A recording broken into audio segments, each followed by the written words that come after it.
अलाख निरंजन।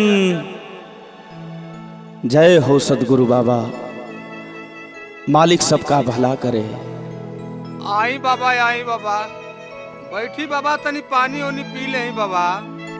ठीक बा बेटा, बड़ी कड़ी धूप बा, पानी पूछ देला बड़ा नेक इंसान बाटा। बड़ा दिन की बात बाबा दर्शन मिलल आपका, तनी कुछ समाज के ज्ञान वाली बात बता देती बाबा। यही मेरा कर्म है बेटा, ये जग जाहिर है, हर जोगी ज्ञान के बात बतावेला। आज जोगी तोहरा से कहता, सुना।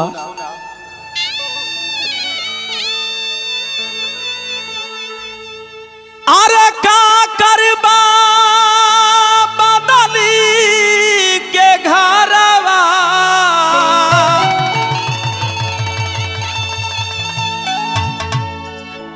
का करबा हाई बदली के घरवा,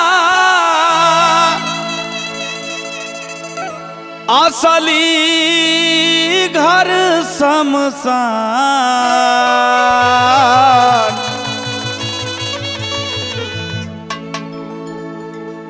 अरे मटिए में मिल जाला हवा।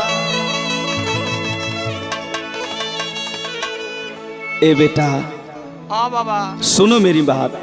बोली बाबा। का करबा बदली के घरवा, असली घर शमशान। अरे मटिए में मिल जाला हवा, अरे मटिए में मिल जाला हवा। जाई के हो इंसान,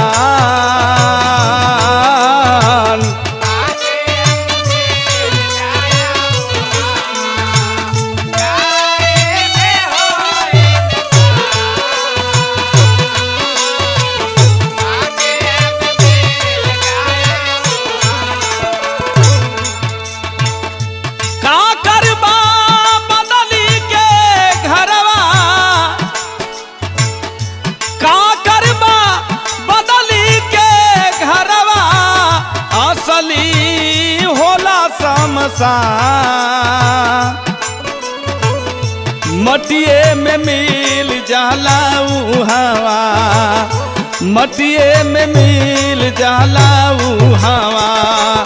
जाई के हो इंसान,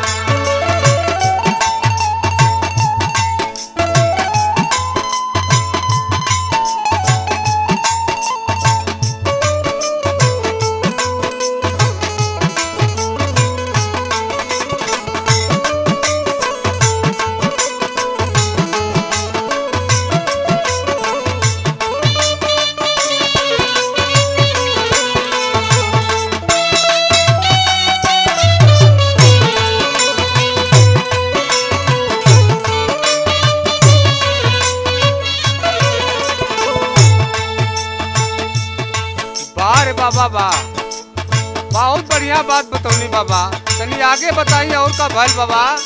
सुनो बेटा, ए माया की नगरी में कुछ नहीं है,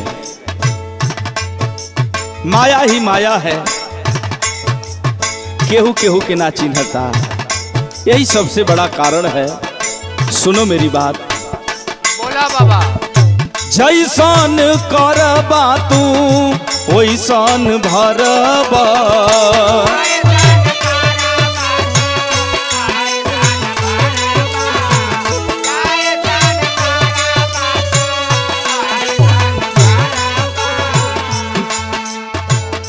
घर में से माया नगरिया से तोहरबा।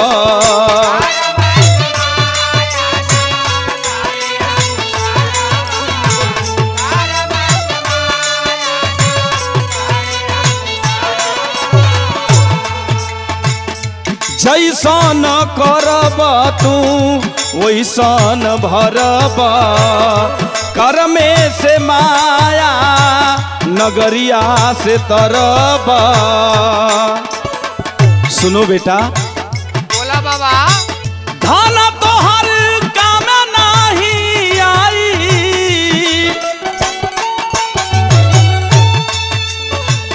धन तो हर काम नहीं आई, झूठो के होला परेशान। मटिए में मिल जाला हवा, मटिए में मिल जाला हवा, जाई के हो इंसान।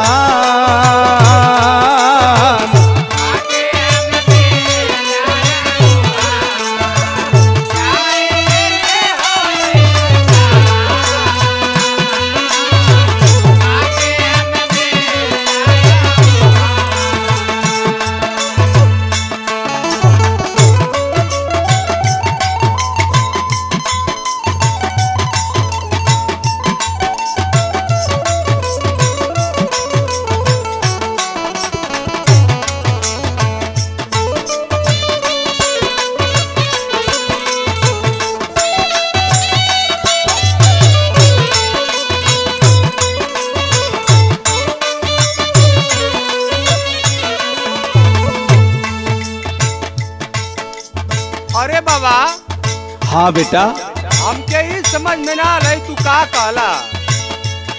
अरे बेटा, धन दौलत के घमंड में इंसान इंसान को नहीं बूझता। जिस दिन इंसान बड़े छोटे गरीब अमीर का फासला दूर हो जाएगा, वहाँ इंसानियत जाग जाएगी। बाबा के बात के साफ साफ बताई बाबा। सुना बेटा, अगली लाइन हमार संकेत कर रहल बा। बोली। सही बाबतिया समझला के फेर बा,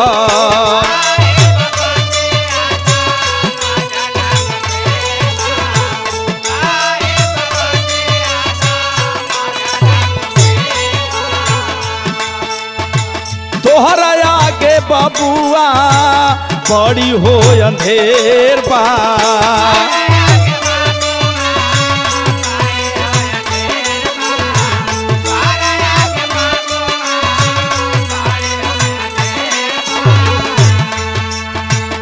सही बाबतिया समझला के फेर बा, तोहरा आगे बबुआ बड़ी हो अंधेर बा।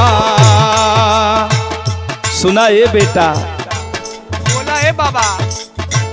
विवेक पर मद दुखी बा मनवा,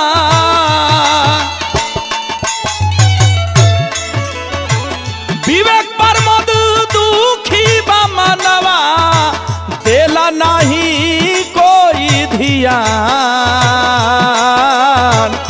मटिए में मिल जाला हवा, मटिए में मिल जाला हवा, जाई के हो इंसान।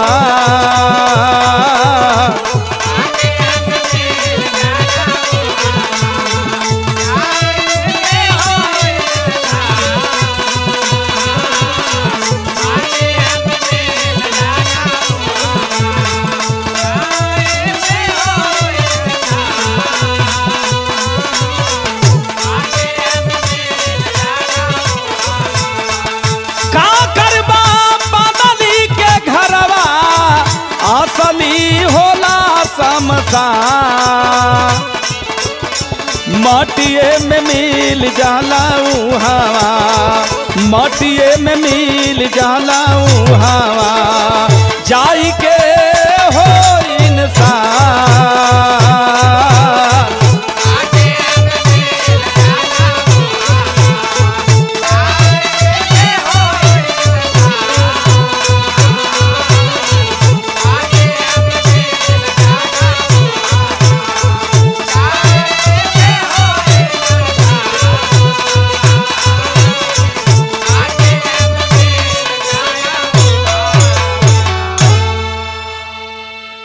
बाबा वाह, बहुत बढ़िया बात बतौनी बाबा। ले ही भिक्षा बाबा, ले ही भिक्षा। ठीक है बेटा, मालिक कल्याण करें।